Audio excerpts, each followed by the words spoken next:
If you want to stop jamming your PCI too far on like a pitch just like that, very hittable, then this video is for you. Today's video is designed to help you do more of that, hitting the ball right on the screws with a great PCI. This video will be in a couple different segments, and I'll have timestamps in the description below. We'll start with our grip on the controller. After that, we'll move into some generalized plate approach and what we can do as hitters. We'll talk about maybe where to start your PCI and then how to adjust inning to inning, depending on how you're being attacked throughout the game to help you get the best possible outcomes with every swing you take. Please make sure that you combine this video with my other video, which is how to improve your timing in MLB The Show 23. These two videos together will really help you lock it in at the plate. So without any further ado, let's get into it.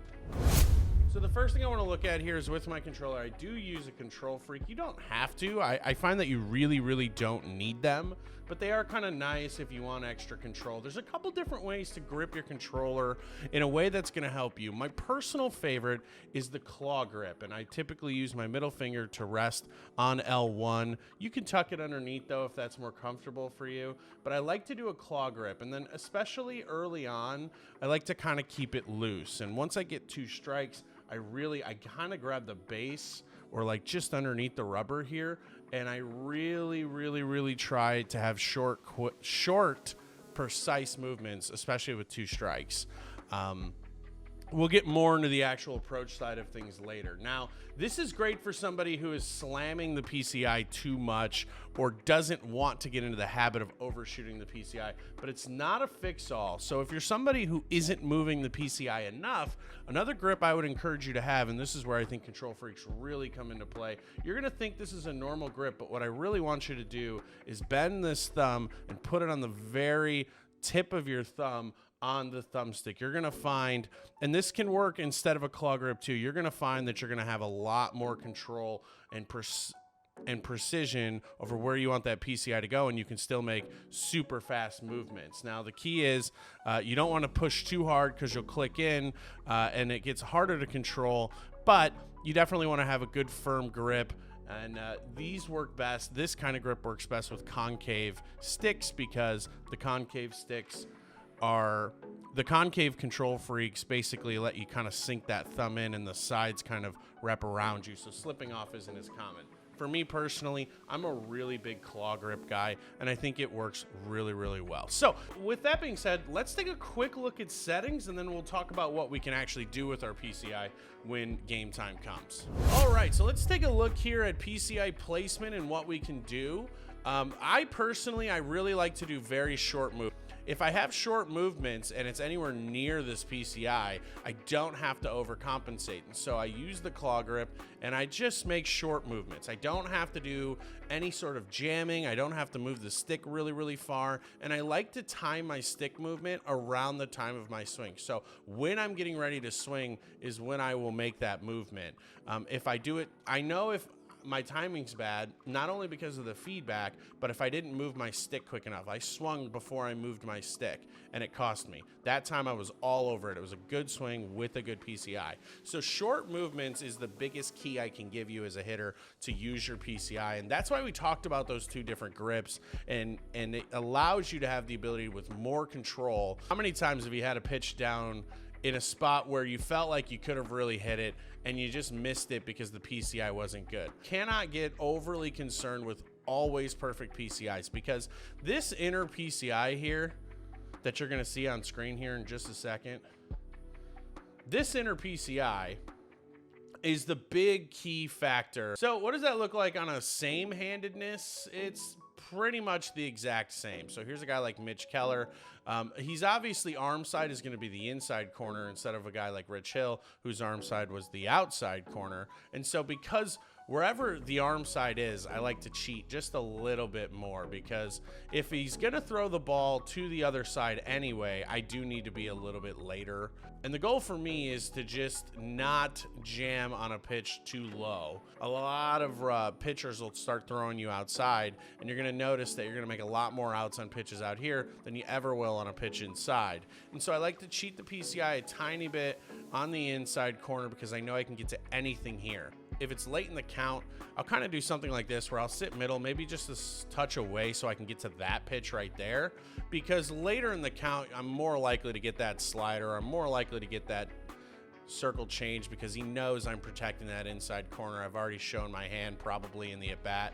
And so even if I get that inside pitch, I can still kind of push it the other way if I need. Now, let's talk about some of the more extremes here. So let's say you're really struggling by getting underneath the ball too much. Well, I can't recommend this enough, but just put that PCI all the way at the top here and just track down on the ball as you see it. If that ball is anywhere at the same level or above this bat, I do not have to swing because I know it won't be a strike. However, it allows me to come down and go get some balls. And unfortunately, I'm somebody who tends to get a little bit more on top of the ball than underneath it. So this particular strategy doesn't always work for me, but I will get into some slumps where I am getting underneath the ball. And that is always my go-to fix. And very often I find it working. Now, for somebody like me who tends to get a little bit more over the top, and I got this tip from a good friend of mine, Ansel Armstrong. He really likes sometimes to sit in the down and away, and that's really worked for me. So I'll just sit down here and I'll come up on the ball. And for me personally, in my style of play, I would rather pop up the ball because I'm a kind of like in the air home run kind of guy. But I'll sit here, I'll drop it to the middle so that if I get that off speed, because that's typically what I'm going to be pounding into the ground anyway, I can start getting underneath it and then hitting it in the air. I also, if you notice, I kind of set up just before the pitch, I get it to move a little bit. And that's because, frankly, yeah, I'm looking outside. My PCI is cheating here, but if that pitch comes inside, I do have to be ready for it. And I'd rather be kind of moving towards the inside corner and just coming back to where I was if the pitch is outside versus trying to just stay out here and then smash inside, which can work from time to time, but it's not very consistent. One other thing I really want to show you is cutting the plate up into 4 spots. So what we're going to do is we're going to take the plate here and we're going to put a little cross in the middle of it. And I've got an up, I've got a down, I've got a left and a right, or I've got an inside and an outside. And so what I can do is, depending on how I'm getting approached inning to inning, I can come up with a game plan. So for example, we've seen 5 pitches, and I understand this isn't a lot, but what we can do is you can do this in any online game. You can pause and you can go to stats. You can go to pitcher analysis. And what you want to do here is just take a look at where they're throwing the ball. And I will do this very often with left-handed hitters and right-handed hitters because you can change it right here at batter type. You can go left-handed, right-handed. And so I'll look and it looks like, yeah, in this particular case, now the CPU is a little bit different. But in this particular case, the CPU to my lefties are trying to throw the ball outside or down and away. And so you'll find very often in online play that humans are very predictable. And so you'll see that against righties, you know, maybe that guy's coming down and in on you a lot, or maybe he's really pounding the outside corner on you. And then to lefties, he's doing something completely different. So now I have a left-handed hitter at the plate. I know I kind of need to protect this side of the plate. I've got my plate cut in half. Let's protect it. And so that pitch starts on the outside corner. I'm already looking there. And it's easy for me to then just slide my PC over, in this particular case, kind of a hanger. So let's look from a right-handed hitter's perspective. And so it's righty on righty. He came inside first pitch, which is kind of expected. A lot of guys will come inside. So we'll kind of wait and see what happens. Another kind of down and in pitch. And again, I'm just cutting my plate in half. I'm going to kind of sit inside corner here and see if I get another one. I did, but it was way in. So now I'm kind of thinking, okay, inside corner, I'll look here. But if this pitch is going away at a 2-1 count, I really don't need to swing at it. And there it is. It's an outside pitch. So it's 3-1. He's only felt comfortable coming inside. So, of course, I'm thinking inside. Okay, he went outside. I don't need to swing at that. I wasn't looking for that. That's how I make an out. So now it's 3-2. What are we going to get? An inside pitch. And I just missed it, right? I did forget to change the difficulty, so it's, you know, so I'm getting a little bit better results than maybe I would have on that swing. But now we actually have something we can look at.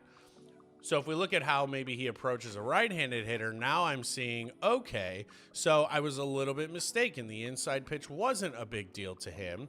It was more of trying to get me out going the other way. So we have more pitches middle to the outside part of the plate than we do inside. And so now I know next time I have a right-handed hitter, I can go, I can kind of start protecting this middle down away part of the quadrant. All right, so here's another right-handed hitter, and let's see. So we had that first pitch inside, which he did last time. Now let's see if he starts going down and away again. There it is, outside pitch. I was way more ready for it. I was able to make the adjustment. And that's just the computer. Imagine how humans are. A lot of times they get more predictable than that. Like, this is just me just looking at a very small trend. Very, very small trend, right? And against righties, he's kind of been in the same place. And against lefties, he's kind of been in the same place. And so all together, you can kind of see it all where he's mostly throwing those pitches, where I can cheat with my PCI and stuff like that. I understand this was on rookie and that this was just a very brief, quick demonstration, but it does give you the correct idea of how you can approach online games and how you can have success with your PCI. I hope this video helped you. If it did, leave a like below. Thank you so much for watching. And as always, happy hitting.